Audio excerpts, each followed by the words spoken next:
Yeah. The skeleton, yes, is the framework of bones that protects and supports the soft tissue and the organs. Yeah. hmm There's what's known as the skeletal, pertaining to or relating to the skeleton. Yes. Yeah. Um, these bones, yeah. They happen to have some substances in them that need to be removed. Yeah. Now, since I do understand the skeleton of an actual person, yes. You have the skull and the bones of the face. Yeah. And then right here, you have this bone right here. Yeah. And then there's the skeleton. Yes. Connected to the bones in my arms. Right. You know, somebody's been doing a lot of experimentation using technology. Now, electricity might be nice in the muscles of the legs. Yeah. Uh-huh. Sonar.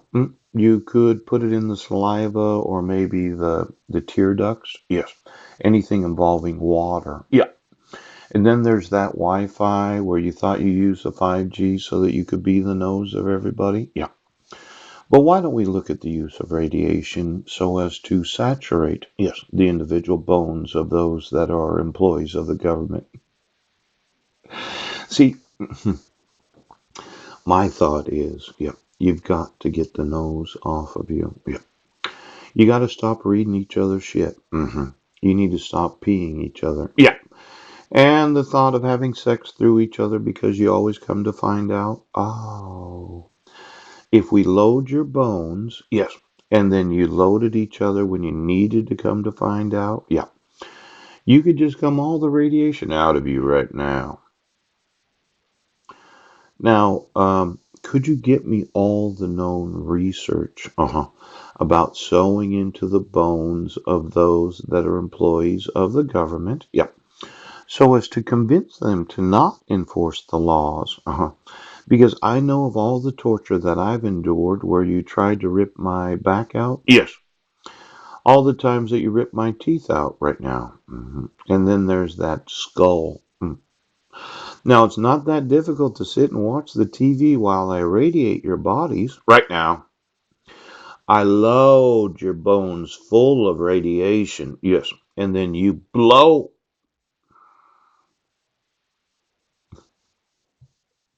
Could you give me all the known research involving the use of radiation and its effect on the bones? Yes. The central nervous system of the spinal cord? Yes. And the bone marrow. Now, for those of you that thought that we had to be on one another, I was concerned about Marilyn. I had designed a wedge as a type of a lift, yes, for the breasts of those that are concerned about breast size, yes. And I wanted to put a support for the spine so that you always walk upright. It's kind of like a girdle.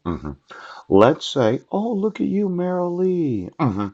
You put some stuff. Oh, could you get me Marilyn's prenatal vitamins? It seems that somebody's been doctoring the prescription drugs. Yeah. hmm And then of the children, I wanted Marilyn and her 6 kids to reside with me. Now, the thought was, let's say you're wearing a garter belt, one of these that goes around the fat of the bellies, a little below the belly button. A lot of women have a little fat there. It's nothing really. I find it very attractive. But on the back side of it, yes, I wanted to put a support for the back and then up the spine, yes, and connect it to a type of brassiere that supports, yes, the actual fat of the breast so that your nipples are always pointed forward.